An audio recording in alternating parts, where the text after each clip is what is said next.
Don't chase after butterflies because they fly away. Cultivate your garden. Once you cultivate your garden, all those beautiful things come to you. Good morning, good afternoon, and good evening, viewers from wherever you're watching us from. We are here at Osoita Lodge, indeed, where guests become family, and Wima Sports is the place championing sports development.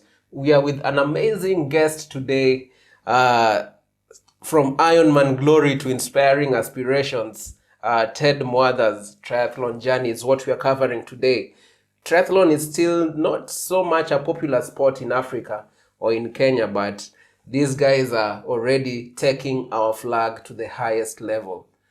Karibu sana, Ted. Thank you, Jermaine. How many international events have you gone to so far?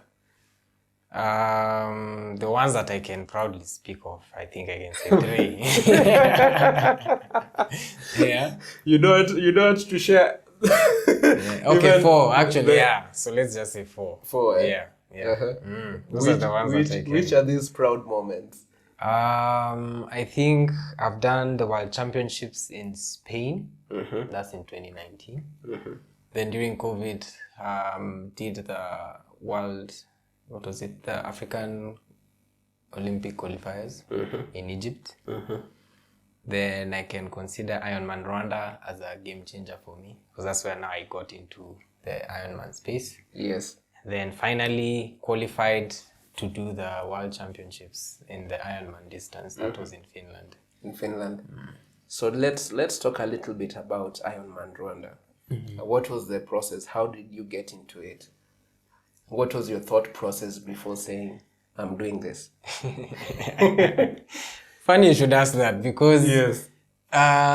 If there was a race I was not as focused to actually do, was that one, because it was the first Ironman to be done in East Africa. Yes. Yeah. So, you're just there trying to see, wow, okay.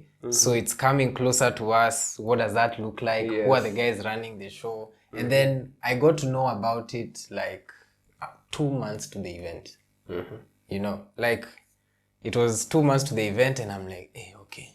Also, these distances, moving from now the Olympic distance that we do, the standard distance in triathlon, and then now we are moving towards doing Ironman. This I was like, I might need a little bit more preparation. So my mind was in that lingo, whereby I was still not sure. And a month to the event, I just decided, you know what? Let's do this. Let's do it. So I just jumped in and said, I will challenge myself. I know I have been training because I love exercising. In fact, I tell myself that exercising is my thing. That's what drove me into sport. Yeah. To the point that you exercised so much that now you want to remove it. Yeah, you want to remove it somewhere. Yeah. And then now you found triathlon. Yeah. So I was like, I think fitness-wise, I was not so bad. But mentally, that's where now the game starts changing. Because you also don't want to put yourself in a compromising situation where you're not able to finish. Yeah. What you started, and you're like, I'm also going to be registering with money, going to travel to do this thing. So I was like, you know what, I'll take up the challenge and let's see what I do. So you crossed the finish line. Yeah. How was it? Oh, it was brutal. Yeah. I think the finish line now made me realize, man, now you need to train for that extra distance. Triathlon is a very intense endurance activity, and it's a totally endurance sport. But the half Ironman distance is also not a joke.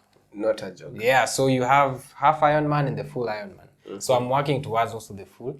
But just doing the 70.3 made me realize, man, you actually need to put in the work for it. Lake Kivu.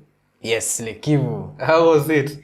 Oh, it's beautiful. The swim was really great. The atmosphere was very nice, because I think many times we don't think about some of the places where we go to compete. We always think about the course. Yeah. But sometimes also the atmosphere where you go to compete makes such a huge difference. For example, in the times where I'd race in Europe, normally the atmosphere is totally different. First of all, the weather is not the same as what it's like at home. Then, meeting up with different type of crowds, they have different ways of cheering you up. Now you're going to an environment where there's that African vibe. Yes. There's that flavor and feel that, and it's exciting. Home away from home. Yeah. So it's always such a great opportunity to compete in Africa, and especially in a place where there's not much difference in time zones. The weather is familiar to you, and the organization was great. We had South Africans also part of the Ironman group just coming to organize it, and it was such a seamless event. Speaking of Rwanda and Lake Kivu, how versatile do you think Rwanda is towards sports events? And what do you think we need to learn as a country from them? That's actually a brilliant question. It was not my first time competing in Rwanda. Previously, I'd done now the shorter sprint distance races in Rwanda.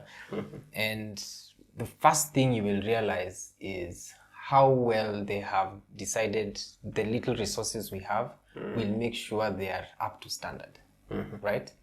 Like if you look at the stadiums they have there, the training courses they have there, the roads, they are so conducive that in fact it's very easy to have host international events there. So actually, what I don't know if you know, but in 2025, the World Cycling Championships will be in Rwanda. That's a big deal because that's been the barrier for Africans to be able to compete. Just recently, Girmay from Eritrea was not given a visa to go to the World Champs. And right now, he's the one guy everyone is looking at in Africa to represent us in the cycling stage, right? So you can imagine visa already being a detriment to you just participating at a world stage. You can imagine what that means. So even having such races just here at home is fantastic because you can just travel to Rwanda, and the roads are fantastic, the facilities are good. So what thing we can learn from them is Kenya is a sporting powerhouse, and we need to make sure those facilities are geared towards enabling. Enabling, because once those international events also come here, we need to see the value of bringing that sports tourism to our country. It gives us exposure, number one. Then you get the high-end equipment here at home, and now those guys come and compete. And then you have you get exposed to international standards because now you have the technical officials who are actually qualified and trained. And there's that generative growth from just those kind of events, and so I think for Rwanda, they're doing business. And I mean, look, even in the NBA investment in Africa has moved there because they are seeing they have the facilities, they have the structures, and those are the small things that we can learn. But I feel like they're an icon of change. They're showing what we can also do with our sporting potential here. And they're showing us it's possible. I like it when you said, they're using the little resources they have to make it happen. So Ted, if you can take us back to the moment when you decided to pursue triathlon as a sport, what inspired you to take this path? Okay. So that's actually one of the best questions guys ask me because when I did my first triathlon, it was more like someone just called me and told me, boss, you told me you know how to swim and you're a good cyclist. There's a triathlon being done these sides of Kilifi. Why don't you just go and try it out and see, And it was just one of those things where someone is challenging you and telling you, you tell us you do these things. Let us see. And then I felt like, okay. Like, okay, I'll see, I'll try. So now I didn't even know what triathlon was at that time. I just heard of it, right? So I go look at the poster, everything, and I'm like, whoa, okay. So they're talking about a 750-meter swim. I don't know. Okay, I know during swim training, you do more than that. But then in an ocean, the dynamics and everything. Because I was like, where are we swimming this distance? Are we swimming in a pool, in an ocean? And then now I was like, hey, Ted, are you sure you want to say yes to this challenge? And the guy called immediately after and he's like, we are registering, or I've sent you the poster. And I was like, okay, fine. Because of the pressure, the peer pressure. Little did I know, I had not really prepared for it. The cycling, I was coming from a cycling background at that time. So I had done, the 20-kilometer cycle was pretty easy for me. So I was like, that's fine. Now what about the swim and the run? And the run. Yeah, because funny enough, I was not really running at that point. In fact, I just realized the other day that my first 21-kilometer marathon was immediately after I did that. After that event. Because when I did that event, I ran and I was like, wait a minute.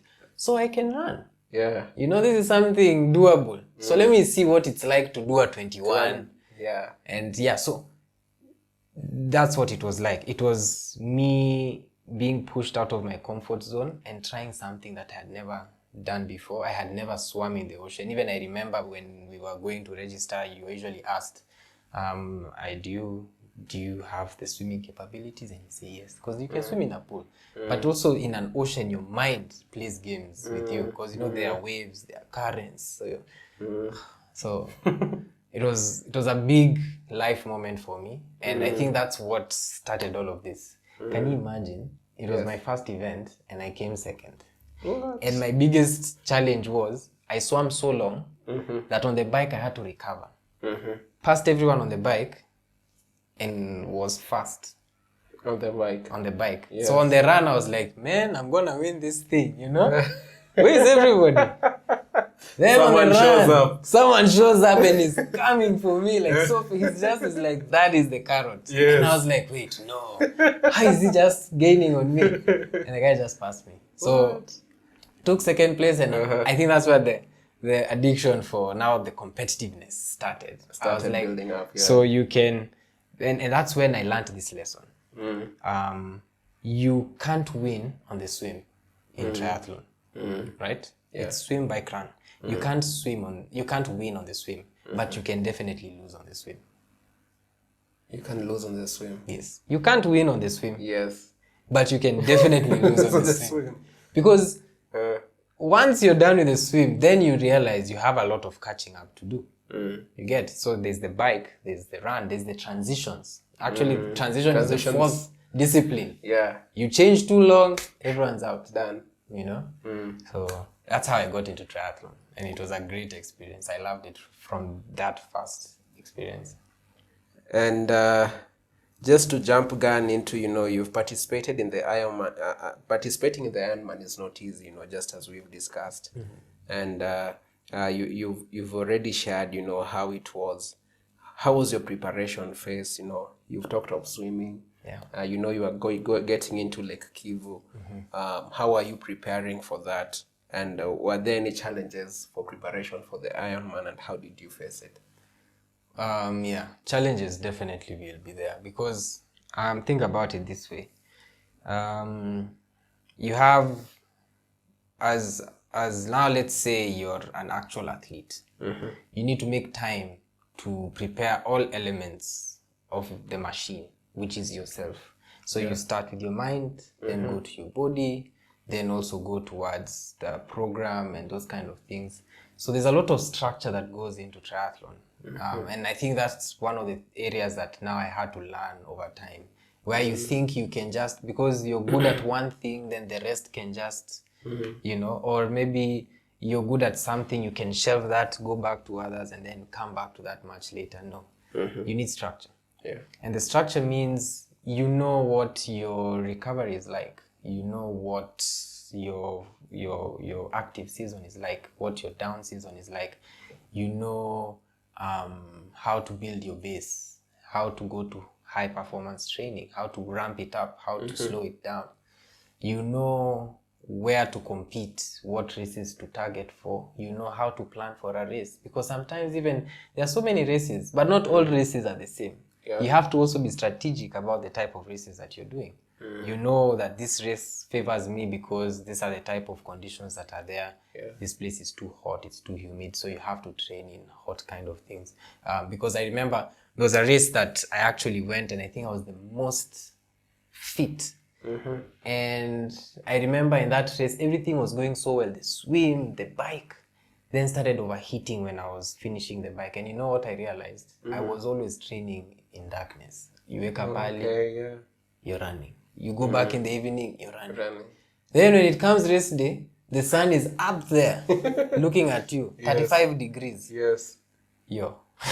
You're done. Yeah. So what goes into training is now research into first saying, okay, these are the races I am doing. Yeah. This is what the climatic conditions of that area will be like. Then now you look at your assessment. How is my swimming like, the bike, the run? So we do tests. So I keep saying triathlon now comes to the scientific part of sports, whereby now you hear people testing their power outputs. In swimming, they focus on their CSS and TSS tests. All those stress scores are what help you know how you're going to perform and stuff like that. So also understanding the science behind it is a lot, because you also discover how you sweat is not the same way other people are sweating. So then now, what does that mean? Your nutrition has to, you have to ramp up your salts, your electrolytes. You see, those are the things. It's just so much, I can imagine. And you're doing all this learning on the job. Let me call it a job. You're learning on the job. Yeah. Definitely learning on the job. What I can say is from my first race, that's actually a very interesting thing to talk about. I remember in 2019, the World Championships in Pontevedra. Now, I managed to qualify for that race. Just, I don't know, it was sheer luck, And going for that race, I can say that is when I was least prepared for a triathlon race. Because I remember after, winging it in those other events and coming up top positions, it was slowly boiling into your mind that, you know what, you're a champion. You can do this, man, And then I started being asked the question that, who's your coach? How do you train? What do you do on a Monday to Friday? And your weekends, do you do? And I'm realizing, wait a minute, why is everyone asking all these questions? That time, I would just say, let me go run. I do a run. Freestyle. Let me go ride. But riding, at least I knew how to structure the ride training. But the swim, enter a pool, do the lengths. So I remember I met my aunt, and she's the one who was asking me those questions. And I was wondering, why is she asking me all these questions? But her kids do swim training professionally. So I was like, okay, fine. Let me indulge her. So she said, you should try and see the coach of the kids. Try get some time. She looks at how your swim is. Maybe if you improve on that, things will be a bit easier for you. I was like, okay, fine. So I went. This coach is actually one of the top coaches in Kenya, And getting her was so hard. So I remember she was like, come, I have an event in Kasarani. So just come. That's where I can get time to see you and stuff. So I get there. Then I enter, I'm like, oh, you have to pay. This is a swimming event. I'm like, oh, okay, how much? Then they told me just pay. So I paid, got in, and she's there. Then we waited for all the events to end. Then when I was just sitting there watching, I'm looking at guys swimming. I'm like, these guys are flying. These kids are flying. They're flying. And now that's when I realized this is why I was being asked these questions. Because now I'm preparing to now qualify for the top competitions, and yet I was not training to that level. So anyway, she got to see me and she told me, okay, that's how you're swimming. We might have to go to a foundational coach to focus on your stroke and technique. And it hit me there that, she's just telling you, in other words, you need to go back to zero. And I was like, what do you mean? I have counted months towards that event. Yes. And you're telling me I need to start swimming from there. She's like, yeah.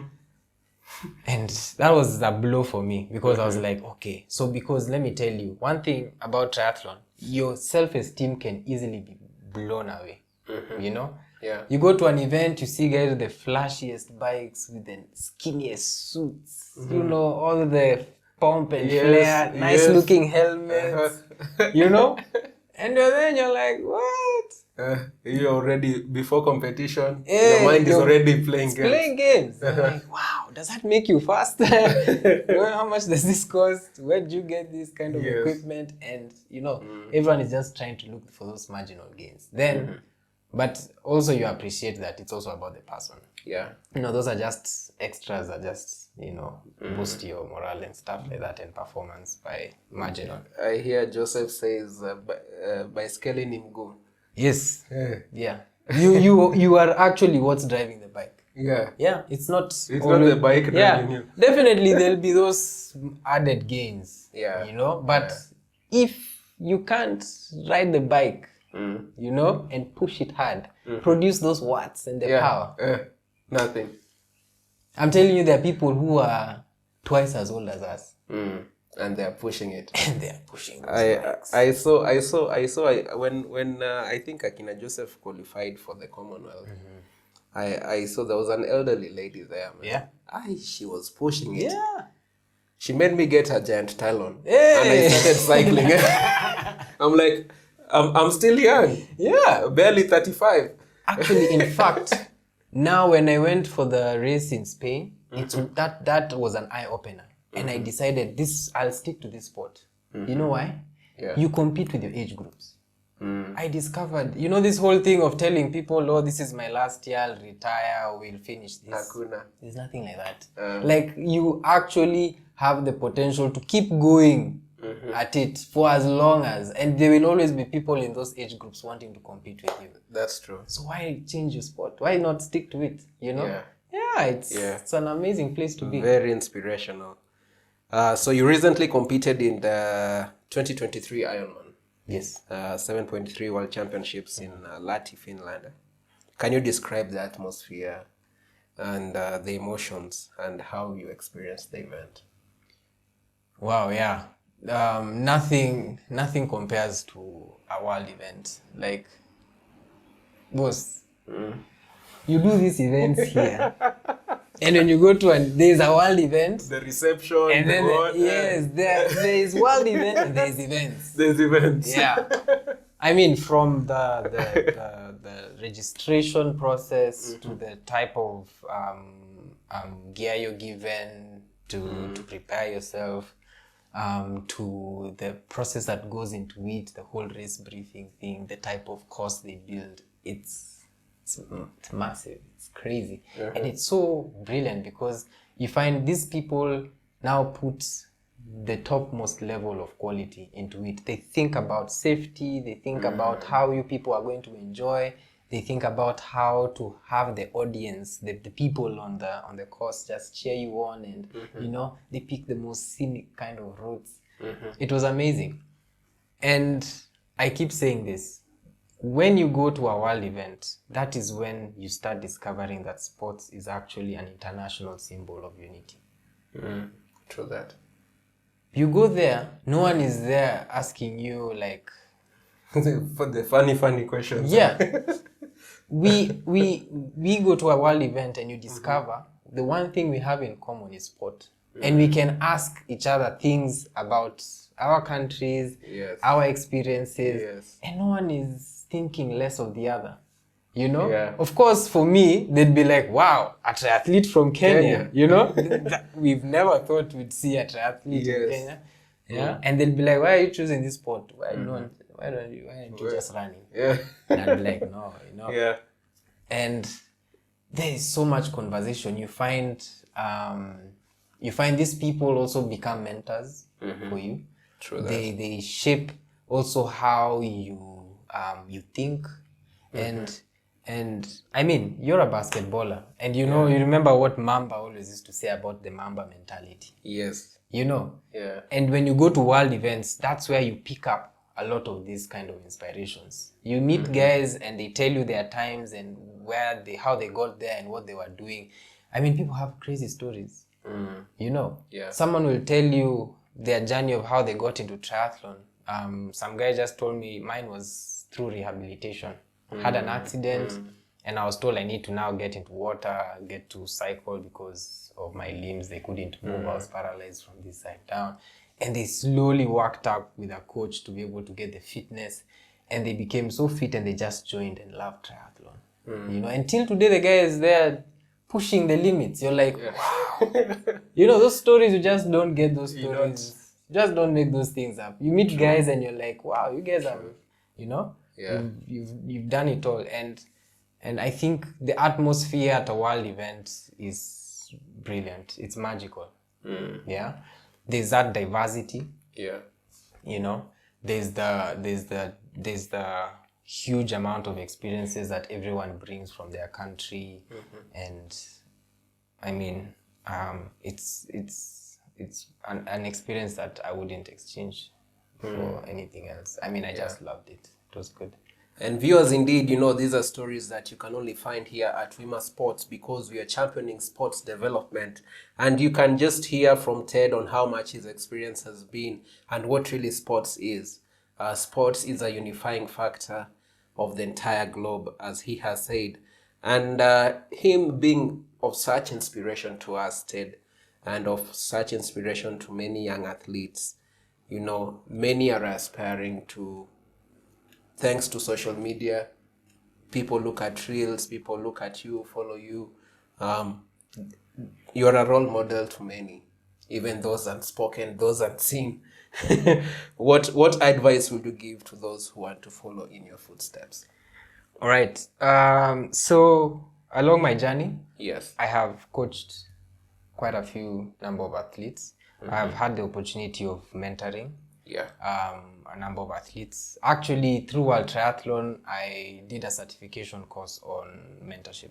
Yes. So, and I got to learn what what impact things like mentorship have on athletes. What I have to say to the young athletes out there actually is that the difference between athletes out there and athletes here, and this is something that I've gotten to see for myself, is that the athletes from these outside countries, they have been given the confidence, the younger ones, they have been given the confidence and they have been told and taught that they are capable of actually achieving all these things. That's a very different pedestal. As in, once a young athlete has been shown that you have the confidence and you have the capabilities of actually achieving these things and reaching to these levels, that's a game changer.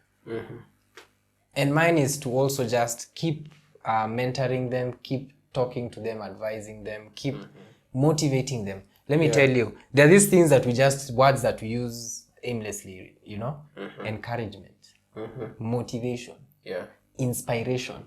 Those are words that are always repetitively used. Yes. But let's say as a mentor, I need to think about where do we use those things? True. What is the right time to inspire someone? What is the right time to encourage someone?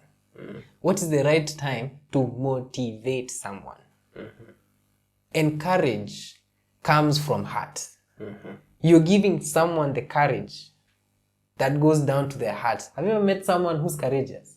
They exude the confidence. Yes. They know when they're in the start line, I have a chance. But you find most young people, when they are at the start line, they already know they don't have a chance. They're like, They're looking at the equipment and that's where now coaches out here need to know. Yeah. That's where encouragement begins. Encourage your athletes. True. Speak into their hearts.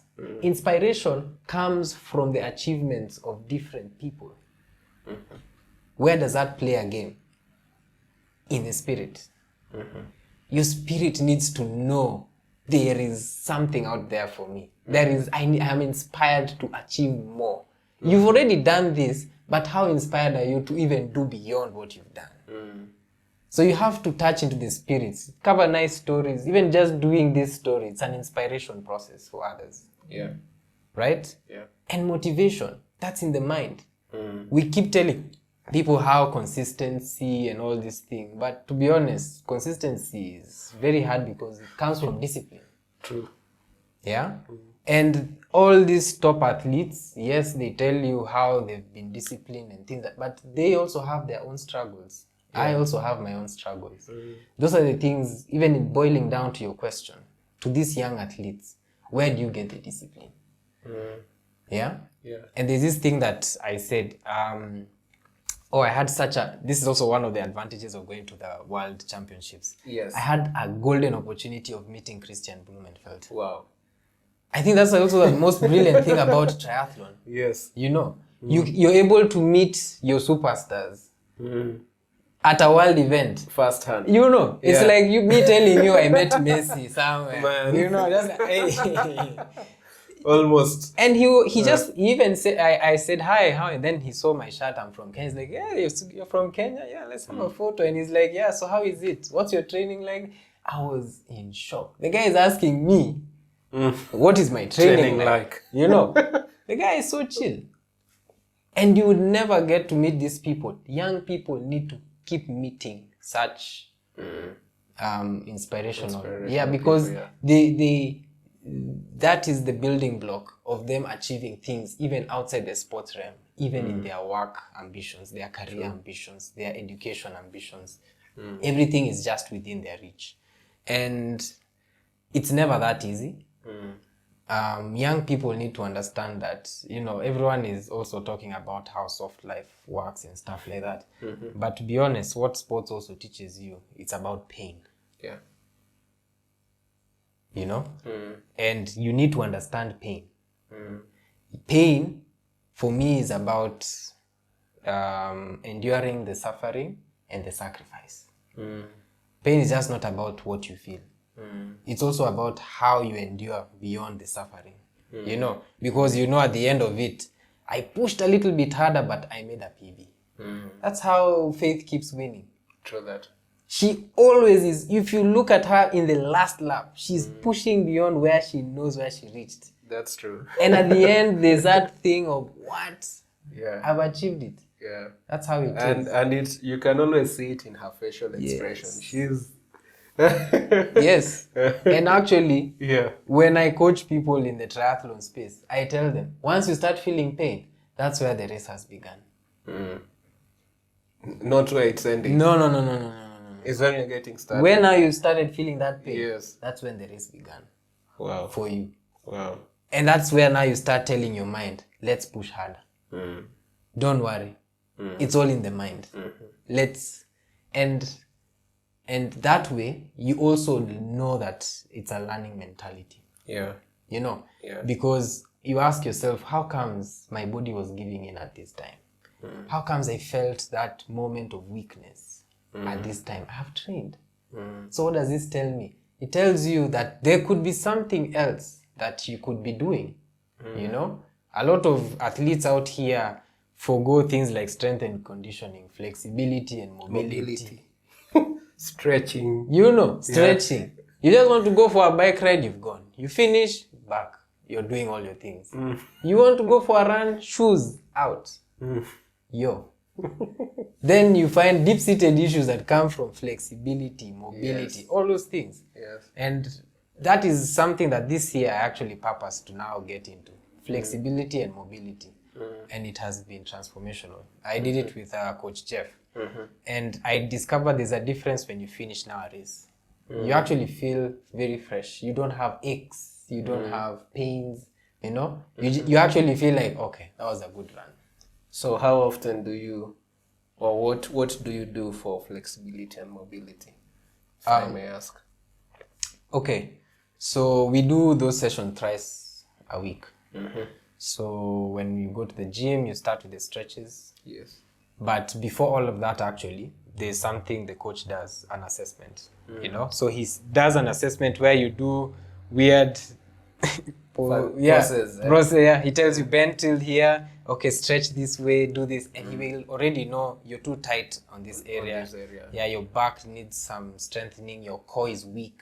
Your hips. Yes. So then he designs a program that is now targeted towards now strengthening those areas that through the assessment he's seen that you need improvement. Yeah. And those are the things actually that they're so simple. They're basic. I remember when I was playing high school hockey, we always used to do them repetitively, like do press ups, sit ups, you do those repetitive kind of drills.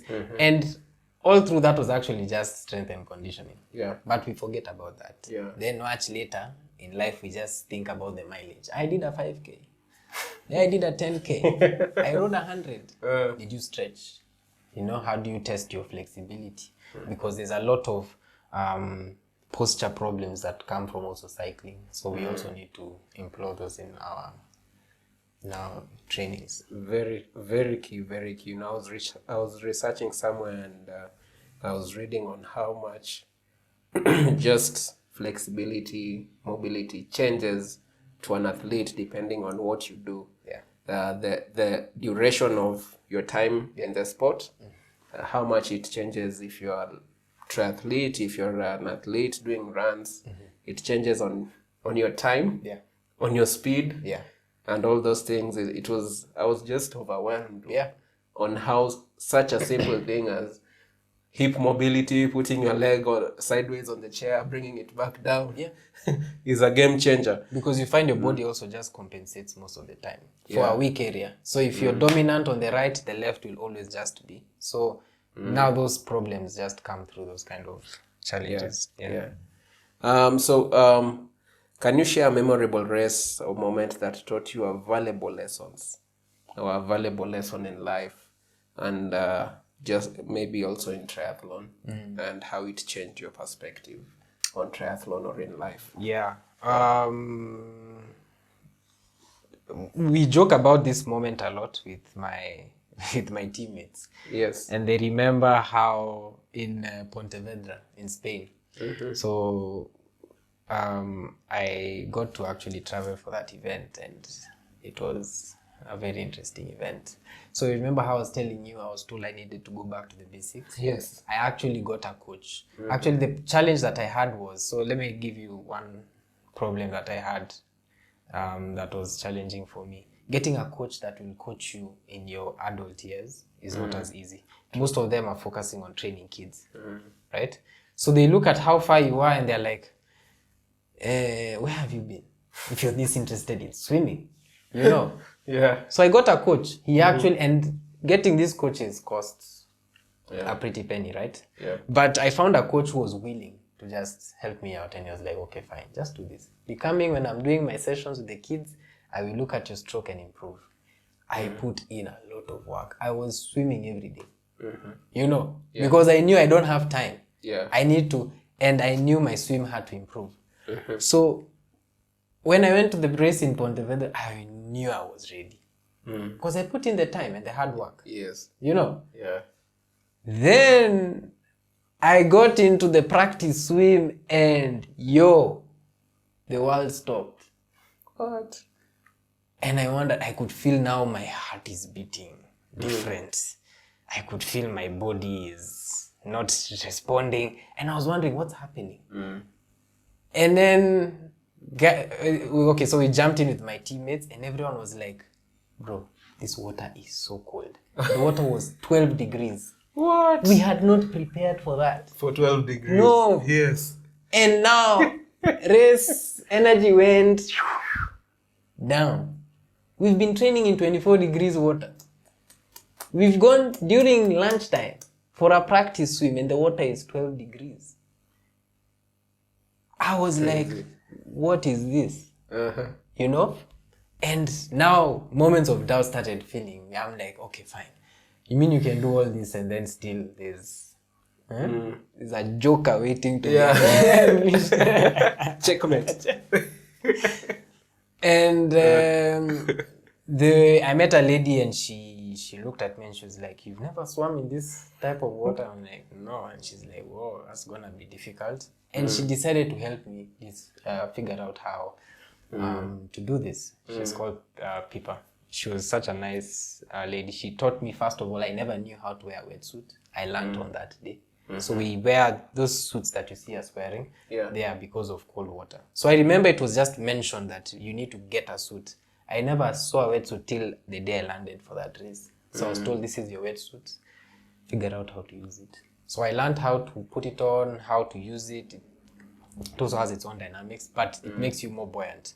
But the water was so cold, the wetsuit was still not enough. So we even got what we call neoprene caps. And race day came and I was like, she told me, you just have to do it. Do you really want to? You're already here. Yeah, like, do you really want to? And I know I discovered at that point that it was a life changer for me. There are times in life you think you're very prepared. True. And you get thrown at things that, let's say, you couldn't have experienced them any other way until you actually got to do them. Yeah? Yeah. And she was like, just tell your mind, it's just that 1,000 meters. Then after that 1,000 meters, a few other meters. You know? And that's what I decided I'll do. It will be that 100 meters, 200 meters, 300 until meters. you're done. And I remember I froze during that. It was the coldest experience ever. I was frozen the whole time. I was in survival mode. And I was just telling myself, let me just finish the swim.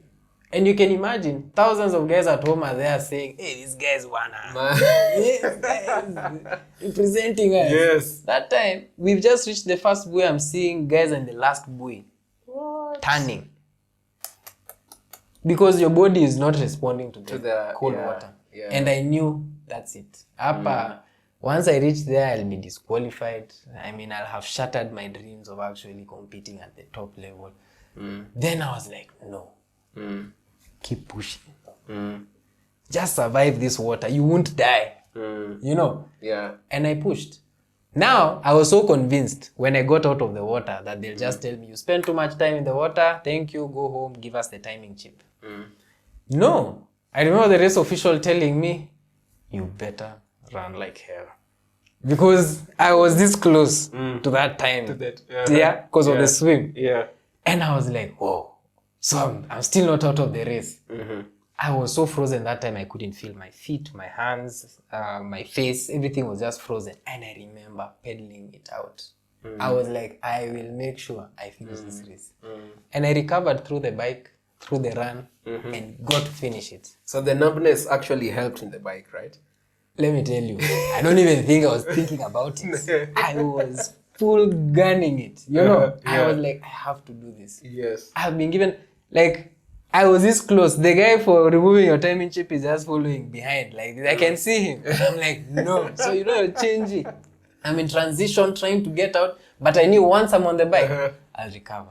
And I went all out. The guy said the right words at the right time. Yes. Just as you were explaining. Oh, my goodness. And sometimes that's how it is in life. You know, you just get there the nick of time, but it's fine. You've been given that golden opportunity. Yeah. Run like hell. Yeah. Push it. Push it.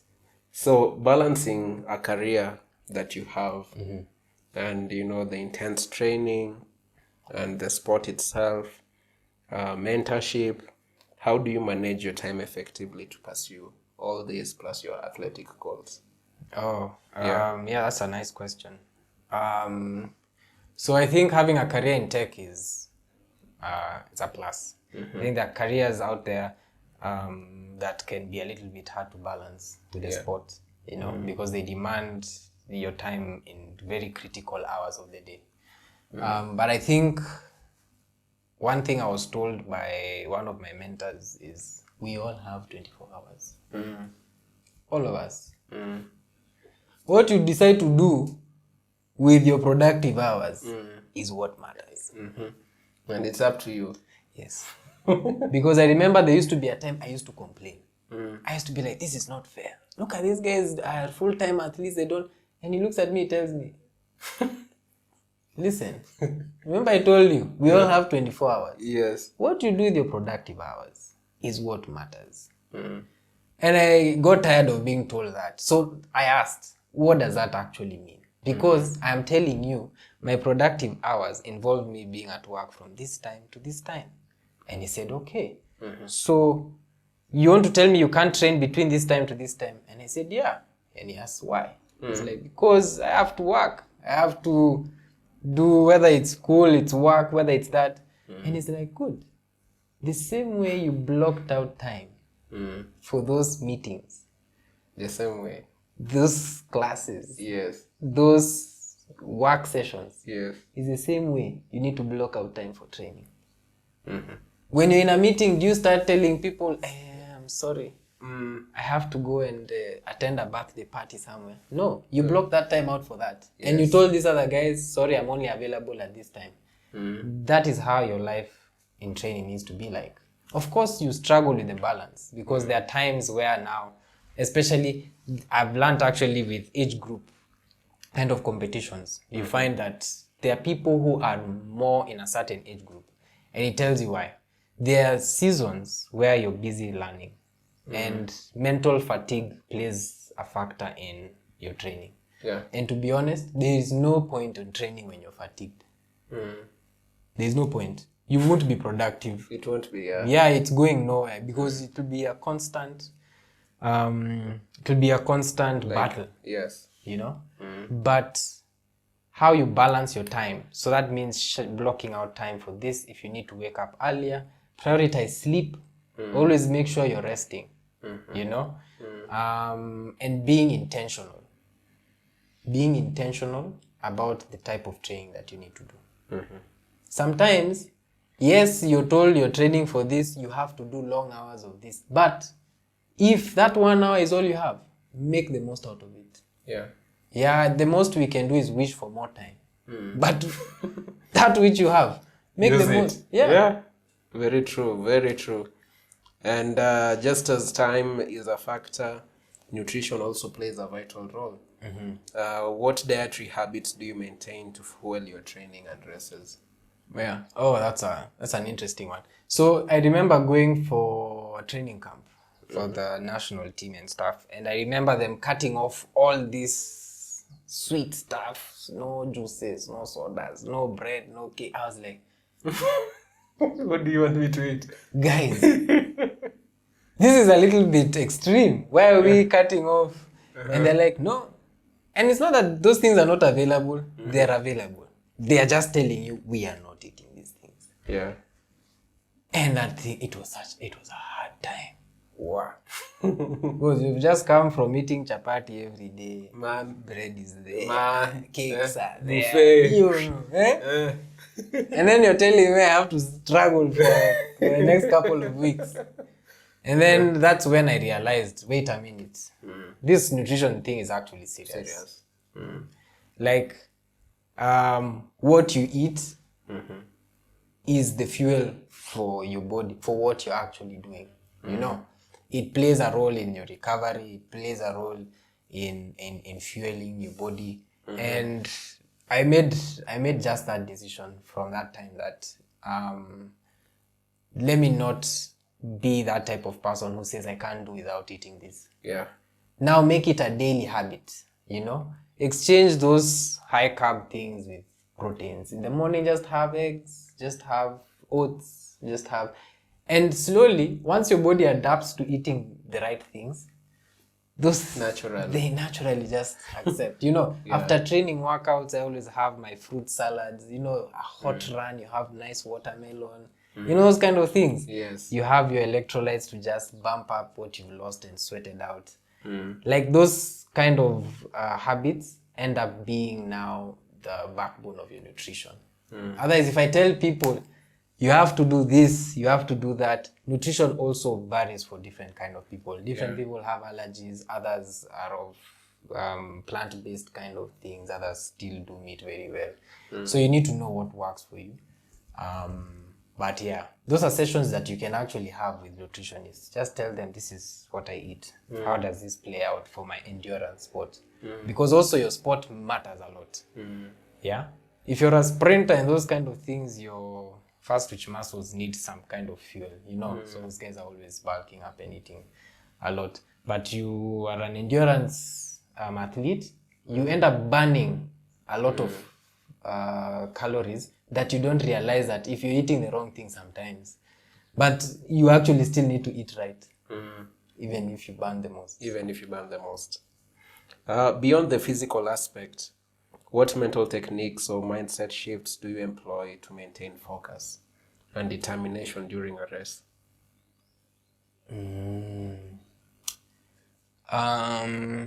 So there's this thing that I read somewhere. It says, don't spend time chasing butterflies because they'll fly away.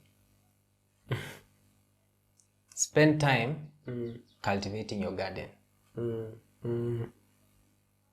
Good things will always come to you. Right? Yeah. So that already tells you that this triathlon game doesn't begin when I know my race is in 12 weeks. No. Even now, I'm still cultivating that garden in a way that I know. Yeah. Today, if we are going for this, I'm ready. So, telling your mind that it's not just about that one time. It will always be about every other day. Right? Yeah. Mental techniques I apply is there are podcasts that I definitely subscribe to listen because there's always that one time you feel like you're dipping a little bit too much or you're too much in your thoughts. So you'd rather feed from those kind of external material. I spend time also following athletes out there, the professional athletes, and just seeing what they are doing and the kind of trainings they are doing. So those are things that now slowly feed also into my mental preparation. Yeah. And basically just maintaining a balance. Yeah. Having time to rest. The balance I discovered is just the same way God created seasons. Have seasons for yourself. Ask yourself, what is my winter season like? What's my autumn season like? What's my spring like? What's my summer like? You know? And with those seasons is how you plan. This is how I train during this time. This is what I'll do during this time. And it's a balance. Sometimes you say you want to train all through the year, but sometimes in those seasons you'll discover there are times things will be thrown at you, then you'll be like, okay, this is too much. Yeah. But also that means you have not taken time to understand your seasons very well.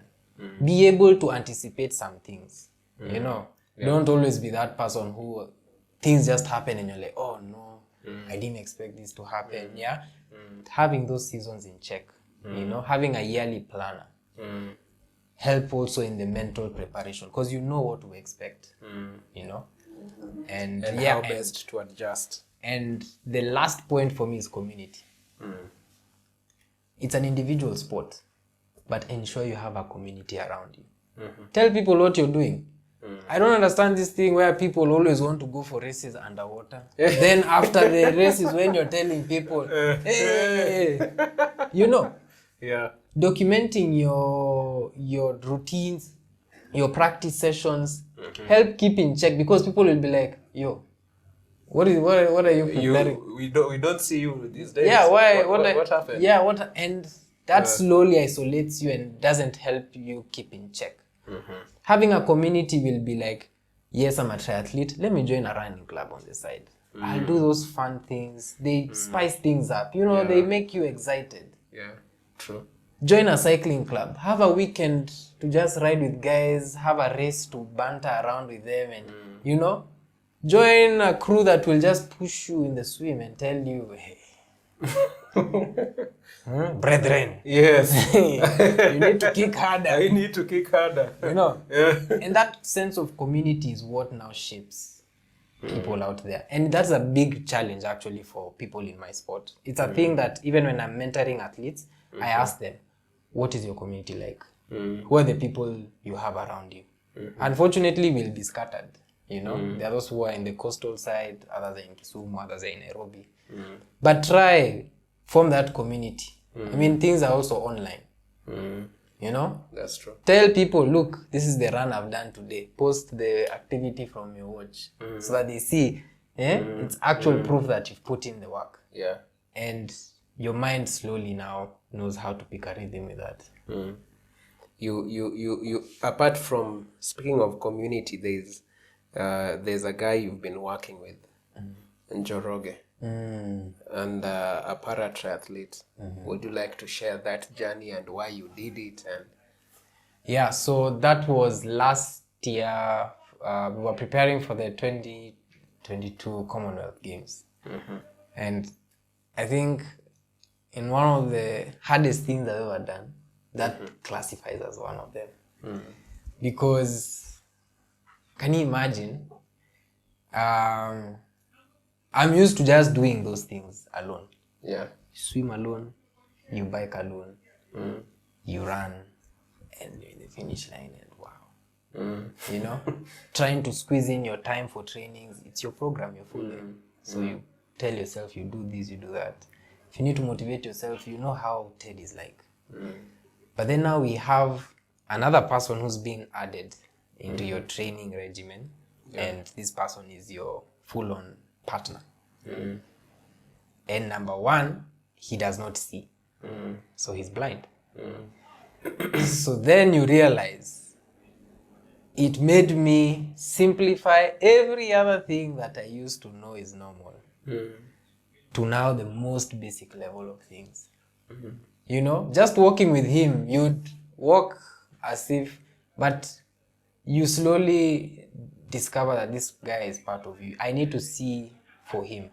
I need to tell him, explain for him.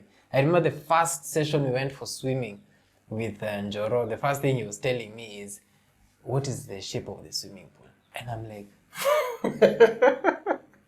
bro, why are we looking at the shape?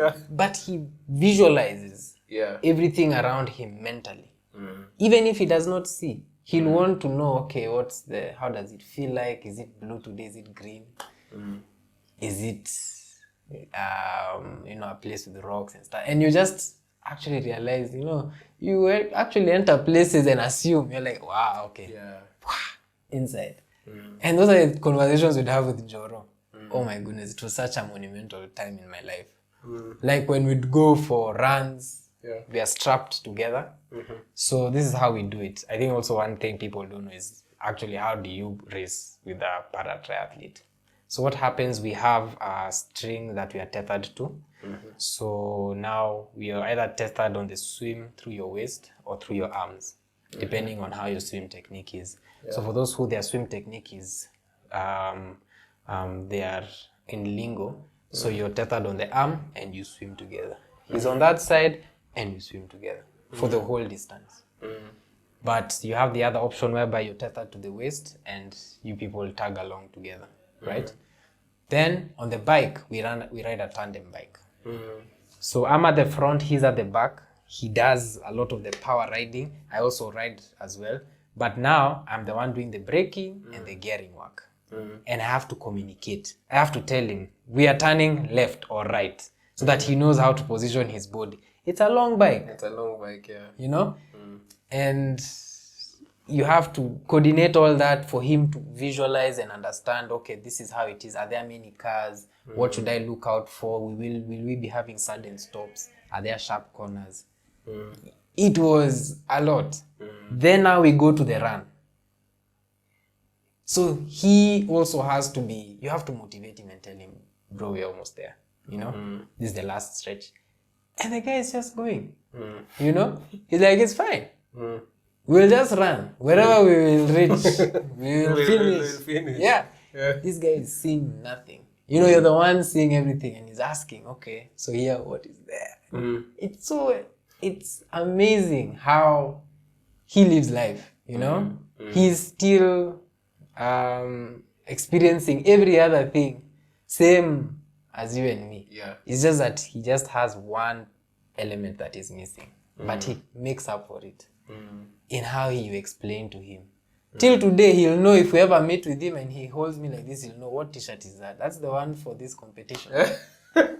He'll know that's the time. Because he'll have asked you that day, oh, this feels like a nice t-shirt. What color is it? And I'm like, what? So when you meet now, he knows. He just touches his Yeah, he'll tell, he'll be like, hey, it's a nice, And if you meet Njoro, you'd never know. He's an amazing guy. He taught me a lot of things about what you can do with your mind. Yeah? Like there's a lot that we depend on the seeing aspect that actually you can do most of it with your mind. Yeah. And it was such a fantastic moment for us. We got to do the qualifiers with him. He successfully finished the race.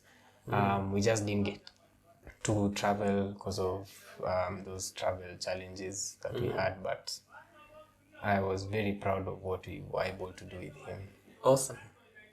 I'm glad you took up the challenge. Oh, it's being a pilot is not a joke. It's not. Oh.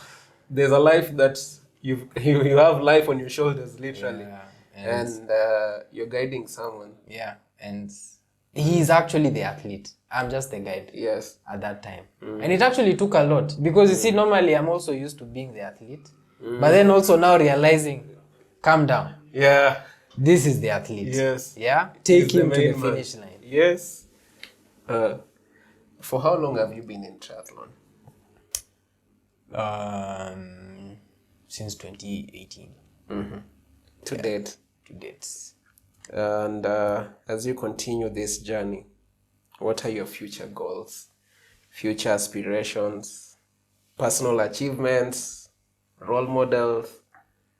I think one thing I can say is the support you get from everyone around you. Yeah. First of all, is a big deal. I mean, you need to set out the goals. First of all, your goals need to be very crazy. You know, you need to set out really ambitious goals. I think that's what I love about triathlon. It's about that ambition. You're telling yourself, you'll swim 2 kilometers, you'll ride 90 kilometers, and still do a 21.1 kilometer run. And finish all that in good time and still feel, you know, it's crazy. You're full gas the whole time. You know, it's an endurance thing where your mind also plays games with you at some point. And sometimes those ambitions are what people need to learn how to set. Don't wait for things to get there and then now decide, you know what, think now it's time I need to do. No. Make sure your dreams are very ambitious so that actually when you achieve them, you will discover the only way is up. Next, I think what I learned is an elite mentality. So there's this joke after we went for the race in Spain. We used to call each other with a teammate of mine called Ndada. He used to say, "Hey, elite." Elite, mambo, you know? Elite, kopoa. And we used to crack those jokes because when we went for that race, is when we actually discovered who the actual elites are. Yes. And yes, we signed up as elite athletes. We competed with them. We, you know, we battled it out with them. And we discovered, being an elite actually is a mentality. You know? Yeah. How did they get to that status? It was a mentality. It's a mentality. They knew they'll work towards doing an Olympic race. They knew they can be fast at a Commonwealth competition. They knew at a national level, I am the national champion. So that elite mentality is a mentality of constant learning. Yes. Learning how to push beyond your limits. Learning how to better your best. Learning how to stand out. Learning how to be extraordinary. That's what an elite mindset is all about. Because all the time, all eyes are on you, you know? That's when it says, all eyes on me. Yeah. All eyes always on Literally. you when you're there. And you can get lost in that kind of environment. Yes. But you need to tell yourself, this elite mentality that I have, is it getting me there? Am I applying it well? Am I working hard enough? Yeah, there's no slacking in an elite mentality. You have to put in the work. Yeah. And human effort, you know, applied with talent and time are what brings achievement. If you can repeat that, looking at your camera right there. Human effort Yes. applied with Time and the talent are what brings the human achievement. Yes. Some people decide to forego the effort and say, I'm the talented one. Super. I'm the superstar. Yes. No. You have to put in the effort. Yes. The hard work. Yes. You know? You have to know how to stand out. The extraordinary that I was telling you. Yeah. And the exposure. You know? Yeah. I mean, there's a lot of traveling in this sport, and it exposes you to a lot of things. And it's extraordinary. I love it. Awesome. On to the quickfire segment. Best sports athlete. Eliud Kipchoge. Yes. Oh man, that guy is. I think if you cut him into pieces, the most valuable piece of that guy is here. Of course, I agree. Yeah, his body is something else, but it's here. Because you can imagine over time, we you know, there's that thing where you just say, time will tell. Yeah? Time will tell. This guy is always just surprising us. Oh, I mean, he's a fantastic guy. Best sports documentary? Can you have one? I think I love the Tour de France Unchained. Yes. It's fantastic. If you've not watched it, go watch it. Yes. I think people underrate what cyclists go through. True. Oh, it's a brutal sport. It looks like fun. I didn't know until this guy behind the camera told me about it. So you follow what cycling is brutal. You know, these are 9 riders put on a goal of 21 days.